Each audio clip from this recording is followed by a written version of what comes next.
आज हमने आपसे सवाल किया कि अमित शाह के दौरे से बीजेपी की स्थिति को मजबूती मिली है और आपके जवाब के मुताबिक 40% दर्शकों की राय कहती है कि जी हां मजबूती मिली है, लेकिन 60% अब भी मानते हैं कि हालात कमज़ोर है। इन कमज़ोरियों में क्या था और मजबूती के लिहाज से क्या नज़र आता है? श्याम जी, आपसे जानना चाह रहे हैं सबसे पहले। देखिए अश्विनी जी, जिस प्रकार से बार बार जिस प्रकार की बातें आ रही है कि इन्होंने अब 26 लाख के रोजगार की बात कह दी, विधानसभा में जिस प्रकार से मुख्यमंत्री ने जो आंकड़ा पेश किया, अगर वो आज झुटला करके 26 लाख की बात कर रहे हैं, 26 इनका लक्ष्य 15 लाख था, तो 26 लाख रोजगार देने वाली बात तो गलत हो गई। अब आप जो बात कह रहे हैं कि मजबूत, देखिए राष्ट्रीय अध्यक्ष जब आता है तो निश्चित रूप से सक्रियता तो बढ़ती है, लोगों को लाया गया, लोगों को सारी बातें हुई, सारी बातें कुछ हो गए, कुछ चीज़ें तो निकल, लेकिन जो नाराज लोग थे उनसे इन्होंने बातचीत नहीं की। अब कहीं आप देखिए घनश्याम तिवारी से खुद बैठे थे, उनको बुला के बातचीत करने वाली बात कहीं नहीं आई, लेकिन जो बीजेपी ने दिखाया उनको वही देख पाए। वो मर्जी से कहीं नहीं गए, ना लोगों से, आम लोगों से बातचीत कर पाए। आम सभा करते, बात करते, यहाँ पर कहते कि बीजेपी ने क्या किया क्या नहीं किया, तो कुछ आता सामने हो सकती थी। सुनील शर्मा साहब, आपसे जानना चाह रहे हैं, क्या आपको लगता है कि आपके लिए आज हालात चिंताजनक, चुनौतीजनक है, या फिर आपको लगता है कि हालात आप देखिए कांग्रेस के लिए बहुत कंफर्टेबल सिचुएशन है और कांग्रेस के लिए कंफर्ट है, इसीलिए तो उनकी एंजाइटी है और इसीलिए तो यहाँ के आगे 3 मिनट बैठे हैं। दूसरी बताओ, राजस्थान की पूरी जनता हंस रही है इनके ऊपर, बहुत भयंकर ढंग से हंस रही है कि 26 लाख कौन से रोजगार, पूरे राजस्थान की जनता घूम रही है, ढूंढ रही है कि 26 लाख रोजगार मिल कहां गए, किस जगह थे, कहां थे, ये कौन से वाले पेड़ों पे लटके हुए रोजगार इन्होंने पकड़ा दिए, झुंझुने पकड़ा दिए।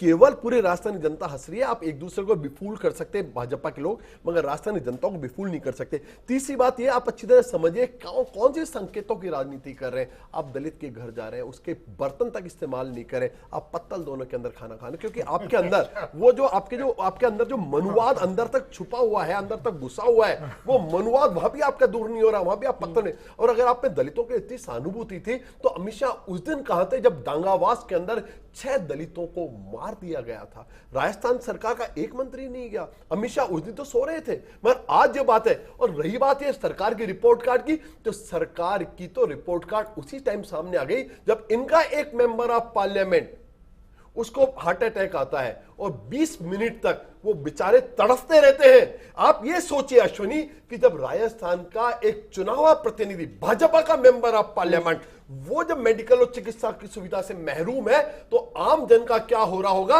अमित शाह को ये क्यों नहीं दिखा? और 2 दिन डकैतियां, संगठन की मजबूती है, आपने इसका जिक्र किया। मनीष कोदा साहब, क्या मजबूती के लिहाज से अगर बात की जाए तो कुछ फायदा हुआ है अमित शाह के दौरे का?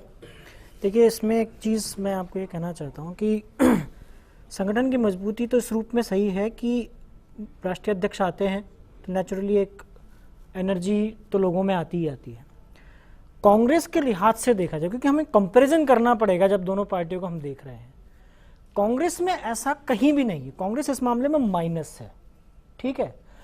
वहीं पर बीजेपी में ये चीज़ पहले से है, और जब राष्ट्रीय अध्यक्ष आ रहे हैं और वो इस तरह से रुक रहे हैं और सारे प्रदेश को देख रहे हैं, सारे संगठनों से मिल रहे हैं, तो इसका मतलब क्या है कि वो कहीं ना कहीं उसको और प्लस करके जा रहे हैं। तो इस दृष्टि से यदि हम देखें, दोनों पार्टियों को कंपेयर करके देखें, तो मुझे लगता है कि बीजेपी के लिए बहुत अच्छा रहा है दौरा, उस दृष्टि से कि पार्टी का जो कार्यकर्ता था, जिसको कि एक गाइडेंस की जरूरत थी। देखिए, डायरेक्ट कम्युनिकेशन का कोई मुकाबला नहीं होता।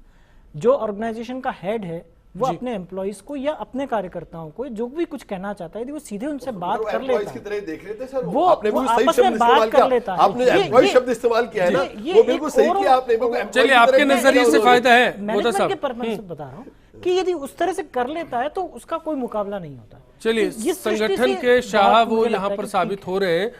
सबसे बड़ा फायदा, मैंने पहले भी आपसे सवाल किया था, फिर मैं जब अचीवमेंट वाली बात आ रही है, भाजपा को मजबूती किस लिहाज से मिली शाह के इस दौरे से? चलावत साहब, कुल मिला के उनका ये जो पूरे राष्ट्र में जो दौरे का कार्यक्रम है, उसी परिप्रेक्ष्य में ये 3 दिवसीय उनका प्रवास कार्यक्रम था। और निश्चित रूप से जब राष्ट्रीय अध्यक्ष, पंचायत समिति के प्रधान, नगर पालिका के अध्यक्ष, यूआईटी के चेयरमैन, प्रदेश के पदाधिकारी, जिला के अध्यक्ष, जिले के संगठन के जो प्रभारी है वो, उसके साथ में सभी मोर्चों के अध्यक्षों से, फिर उसके बाद में जो आखिरी कड़ी हमने जो खड़ी की है बूथ स्तर तक विस्तारकों की, उन विस्तारकों के बीच में अगर वो संवाद की स्थिति लाते हैं तो निश्चित रूप से संगठन एक सजीव एक इकाई के रूप में जब हर कार्यकर्ता उसको देखता है तो निश्चित रूप से उसकी एनर्जी में वृद्धि होती है। ऐसा नहीं है कि संगठन मत पड़ा हुआ स्वराज था। संकल्प पत्र का रिपोर्ट कार्ड आपके मुताबिक क्या सटीक था? स्वराज संकल्प पत्र के हमने पहले भी कई डिबेट में इस बात को मैंने बताया है, हमारे लगभग 78% हमने जो स्वराज संकल्प यात्रा में जो वादे किए थे, 78% वादों को हम पूरा कर चुके हैं और 20 जो बच रहे हैं उनके ऊपर सरकार काम कर रही है। निश्चित रूप से अगले बजट सत्र से पहले उनके ऊपर भी फाइनलाइजेशन हो जाएगा। ओम सोनी साहब आपसे जानना चाहते हैं, अगर संकट देखिए, मोचक ये- के तौर पर यहाँ आते हैं तो कहीं कोई कसर रह गई हो उनसे? मैं सिंपल सी बात कहता हूँ कि 100 रुपए किलो टमाटर बिक रहे हैं बाजार के अंदर, महंगाई नियंत्रण का नहीं, सिलसिला। नहीं, ये टमाटर हमें हर बरसात के मौसम में होते एक बार चाहिए। कंक्लूड कर रहे हैं सर, कंक्लूड कर रहे हैं, सबका जवाब आया, मैं जा रहा हूँ जी। 30 सेकंड का है जी। टमाटर क्यों लाते हो आप जी ये अभी बरसात, हर बरसात में अगर टमाटर महंगा होता तो होता है। चलिए क्या जादू लाओ, किलो का- स्थिर कर रखा है। चलावत साहब हर इंटरप्शन चीज नहीं हमने चाहेंगे। स्थिर कर रखी है। चलावत जी जी ओम सोनी जी कंटिन्यू करें। मैं मुझे तो यूं लगा, देखिए कुल मिलाकर के कि राष्ट्रीय अध्यक्ष के आने से एक पार्टी में जो फ्यूडलिस्टिक कैरेक्टर था वो कमजोर हुआ है और मुझे प्रशस्ति गान सुनने को नहीं मिला कि जैसे मुख्यमंत्री क्या मंत्रियों की जो प्रशस्ति हुआ करती थी वो बंद हो गई, वो लोग कहीं नजर नहीं आए। दूसरा, मैं कंपेयर करना चाहता हूं कि कांग्रेस के जो उपाध्यक्ष आए बांसवाड़ा में, उनके यहाँ जिस तरीके से लोग एकत्रित हुए